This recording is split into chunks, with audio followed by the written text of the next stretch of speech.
Dislocate, emergency to. Dislocate din? Oo nga. Ayan, dislocate po, emergency yan ngayong gabi. Sinanggap natin, dislocate, shoulder. Ngayon lang to. Magdali lang yan, dislocate shoulder to, ayan. Ginagagupitin to. At sayang naman. Masakit mo tiyataas. Dislocate shoulder. Ay, bawal maggupit ng damit pag suot. Masama yun. Ayun ba? Anak, Sus ko ayun. po. Tapos Ay, lang. hindi kuya yan, tiis. Kita niyo?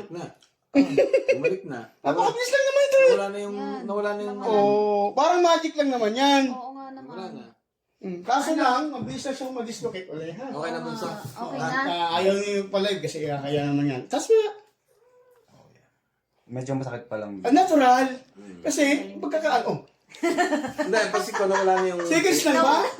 Seconds lang? Oo nga. Ito po tamang treatment kasi nakitaan ko, marami kasi ang dislocate. Merong ipapasok dito, pero ito po, simple lang, gaganin lang. Okay na tayo? Okay na.